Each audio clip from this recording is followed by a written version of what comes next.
Bonjour, bonjour famille. J'espère que vous allez bien. Voilà, moi c'est Willy Gaudens. Aujourd'hui c'est dimanche et quand c'est dimanche, là, il faut faire des récaps puissantes. Voilà. Aujourd'hui, je viens parler du mouvement panafricain, voilà, qui est important dans la méthodologie, c'est-à-dire comment nous devons procéder pour arriver à la souveraineté de l'Afrique, au développement de l'Afrique. Comme je dis souvent, aujourd'hui d'autres personnes se plaignent, mais regardez bien, tout le mouvement panafricain vient de la diaspora. Donc c'est important d'écouter les gens de la diaspora. Parce que c'est pas facile d'être noir. Vous voyez, quand je suis en Côte d'Ivoire, je me sens à l'aise. Je suis chez moi, je peux faire ce que je veux, je peux dire ce que je veux. Il n'y a pas de discrimination. Mais au jour d'aujourd'hui, là, plus tu dures dans le pays, plus tu étudies dans ce pays-là, tu comprends que tu restes un noir. Et tous nos élites, c'est important de suivre la vidéo jusqu'à la fin. Et tous nos élites ont passé cette frustration. Il y a d'autres, ces frustrations ne leur disent rien. Ils se fondent dans la masse. Et ils deviennent peut-être plus européens ou plus asiatiques ou américains que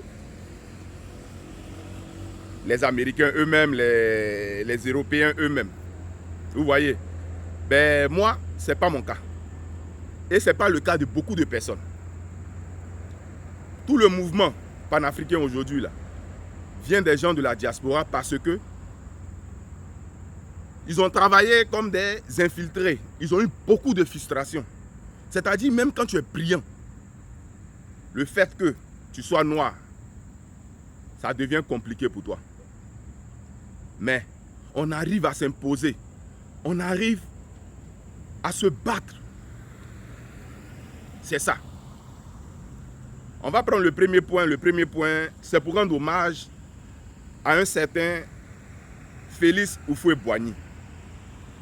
Beaucoup de panafricains parlent du panafricanisme en mettant Houphouët-Boigny de côté. Le vrai panafricain, là, c'est Houphouët-Boigny. Je m'explique. Aujourd'hui, on dit on veut se libérer de tout le monde. Mais chose que tout le monde veut. Quel président qui ne veut pas avoir tout le pouvoir? Mais il y a des contraintes. Félix Houphouët-Boigny est le père de l'indépendance de la Côte d'Ivoire et même de l'Afrique. Parce qu'il a compris comment ça devait fonctionner. Ce n'est pas avec la force. C'est juste avec l'intelligence. Aujourd'hui, la Côte d'Ivoire est l'un des pays à naître en dernière position. C'est une terre d'immigration. Les Maliens, les Burkinabés, les Ghanéens, les Libériens, tout ça. Moi, je suis Kourou, donc mes descendants viennent du Libéria. C'est l'histoire qu'on a appris de la Côte d'Ivoire. Vous comprenez un peu? Et tout le monde parle de Thomas Sankara. Thomas Sankara, c'est après les indépendances. Ce sont des jeunes qui ont été financés aussi par Félix Houphouët-Boigny. Parce qu'il a compris le combat. Il a compris comment il fallait diviser le combat. Lui, il est avec eux. Quand je dis il est avec eux, c'est-à-dire qu'il pense qu'il est avec eux, or en réalité, il est en train de faire monter l'Afrique. Aujourd'hui, là, nous, on ne fabrique pas voiture, on ne fabrique pas avion, on ne fabrique pas âme. Entre eux, ils se partagent les technologies. Et c'est comme ça aujourd'hui, les Africains sont encore en bas. Vous comprenez? On ne fait pas tout avec la force. Souvent, la violence, là, c'est l'arme des faibles. Et Houphouët-Boigny était très smart, très, très intelligent. Voilà pourquoi aujourd'hui, vous voyez, la Côte d'Ivoire est à ce niveau-là. Il a fait comme s'il était avec eux, mais il n'était pas avec eux. Il était pour son peuple. Il a compris que le combat qu'il devait faire là, si c'était avec violence et force, on allait aboutir à rien. Donc c'est important de remercier Félix Houphouët-Boigny pour sa clairvoyance. Et moi, je suis un fan de Félix Houphouët-Boigny. Voilà. De la même manière que je suis un fan de Kwame Nkrumah, de Sankara et tous ceux qui ont lutté. Donc la lutte est pour tout le monde. Seulement que il y a différents compartiments et différents domaines.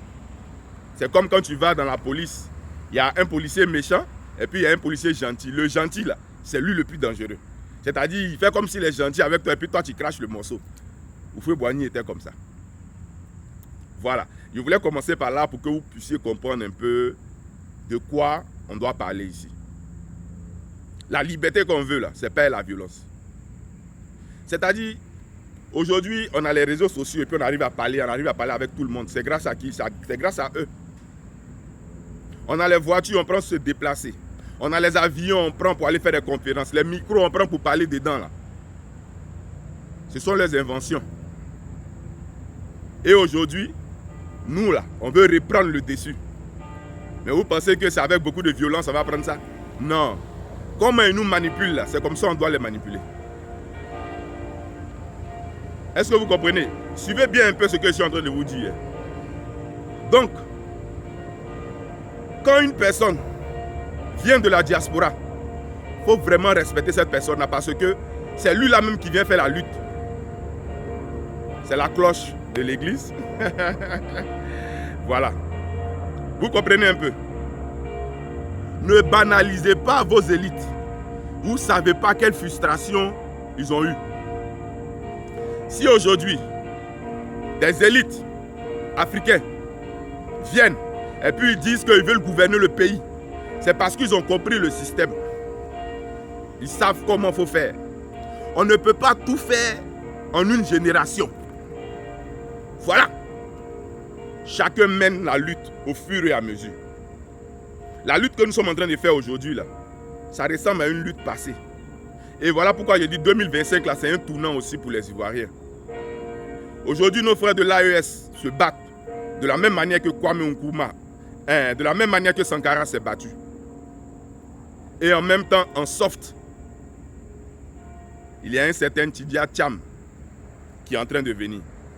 Ensemble, vous verrez que l'Afrique changera. Oui, ensemble, l'Afrique changera. Il y aura des radicalistes.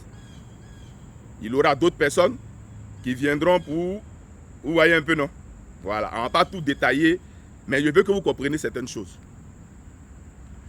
Il y a un monsieur qu'on appelle Tidiane Cham, ce monsieur-là. Il est rentré dans le fin fond du système. C'est un homme d'affaires.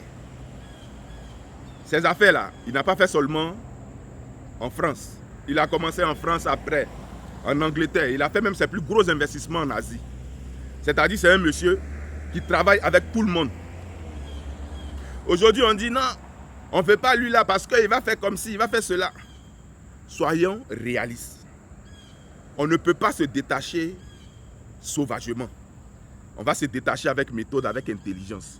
C'est de la même manière qu'eux sont venus aussi apprendre en Afrique. Là. Ils sont venus avec intelligence. Ils sont fait petits. Ils ont appris et puis aujourd'hui, tout ce qu'on voit comme développement, là, on a comme l'impression que les Africains n'ont pas participé. La technologie était africaine. Et c'est ça qu'on doit reprendre. Aujourd'hui, on nous parle de certains pays où non, l'armée est la plus grande armée d'Afrique. Comme ci, comme ça. L'armée d'Afrique que vous avez là, les armes qu'on a là, c'est téléguidé par eux. Donc là, en réalité, on fait un combat qui tourne en rond. On ne combat pas en réalité. Parce que ces mêmes armes qu'ils nous donnent, s'ils veulent détruire, ça, ils vont détruire encore. Voilà pourquoi. Il faut aller doucement. Mollo mollo. Il faut qu'on s'entende. Il faut avoir le méchant et le bon. C'est important. Écoutez bien le message. Il faut avoir le méchant et le bon. Tout le monde ne peut pas se battre violemment. Il faut quelqu'un pour calmer le jeu. Il faut quelqu'un à qui ces personnes vont faire confiance. Or, en réalité, cette personne est en train de travailler pour son peuple. Vous pensez que venir être président de son pays, c'est parce qu'on se lève et on a besoin d'argent encore? Non. On a besoin d'aider son peuple. Moi, j'ai une vision politique très grande, hein. Ça je vous le dis. Parce que j'ai vu beaucoup de choses. Et je vois comment ces choses-là peuvent changer. Aujourd'hui, sur les réseaux sociaux, On attaque un certain monsieur Tidjane Thiam. Oh non, lui là, c'est la France-Afrique. C'est comme ci, comme ça. Dites-moi, c'est quel président africain, après toutes les résistances là, qui n'a pas travaillé avec la France, qui n'a pas travaillé avec l'Europe, qui n'a pas travaillé avec l'Asie, qui n'a pas travaillé avec l'Amérique? Eux tous, ils travaillent avec eux. Voilà notre résistance aujourd'hui au Sénégal. Aujourd'hui, d'autres doutent. On dit, mais est-ce qu'il est vraiment dans le combat? Vous pensez qu'il manque de volonté? C'est parce que quand tu viens au pouvoir, là, il y a certaines choses que tu vois. Il y a certains contrats que tu ne peux pas. Et le monde là a été fait sans nous. L'ONU décide tout. Il y a des gens qui ont un veto. Et les Africains n'ont pas de veto là-bas.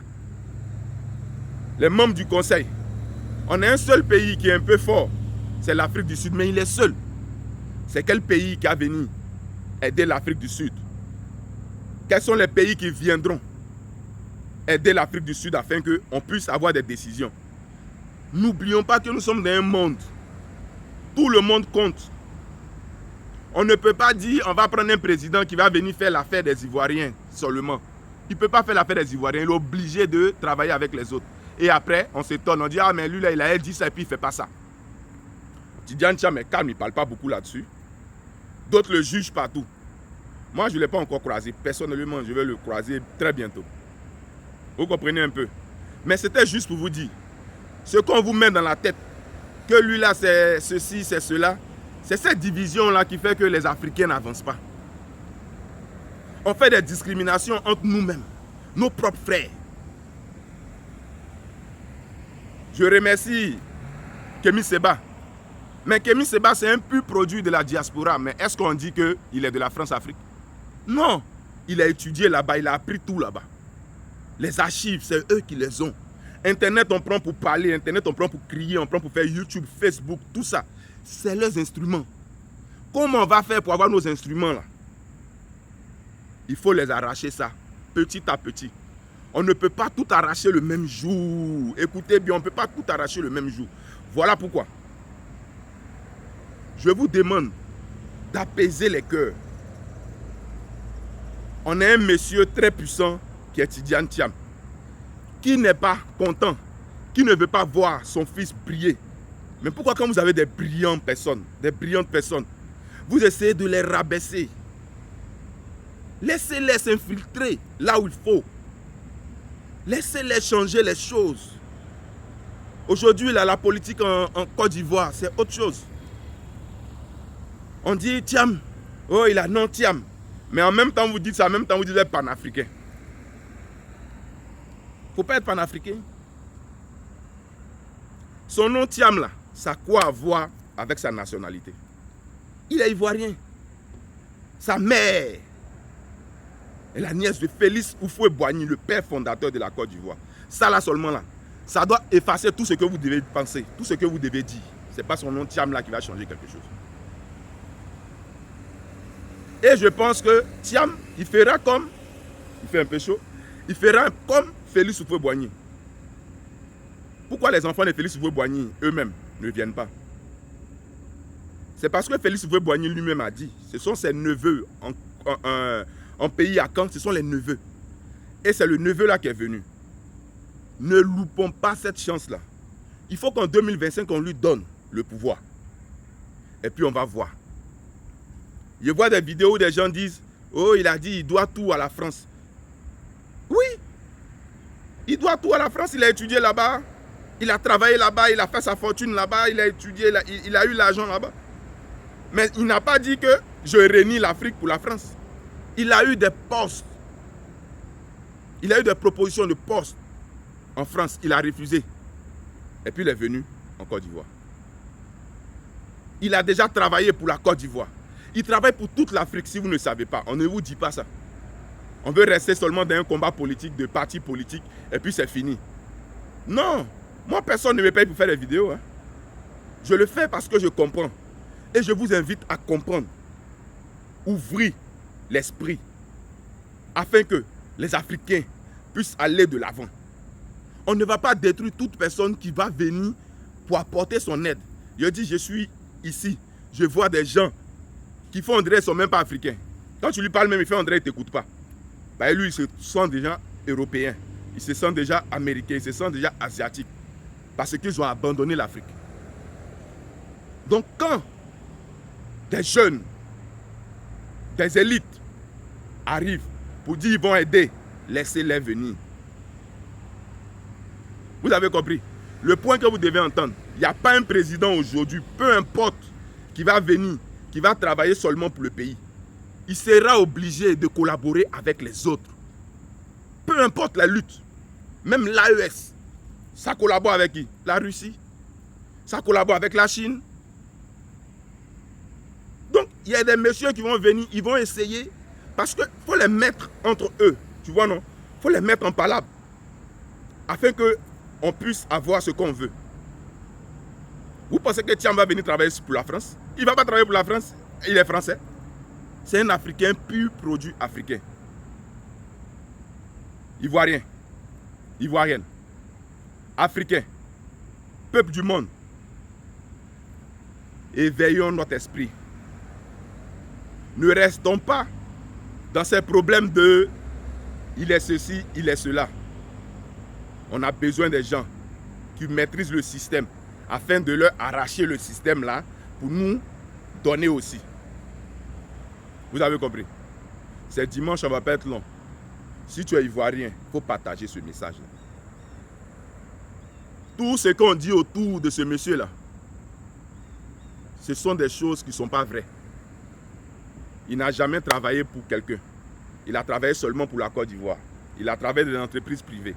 Il a travaillé en Europe, il a travaillé en Asie, il a travaillé en Amérique. Ivoirien, ne te laisse pas berner pour 2025. C'est une lutte de panafricains et je suis panafricain. Voilà pourquoi je vous dis, la lutte de l'AES sera gagnée aussi avec Tidjane Thiam à ses côtés, aux côtés. C'est dimanche. Salut aux terres. La Côte d'Ivoire, pays d'hospitalité. Vive l'Afrique. Je vous remercie.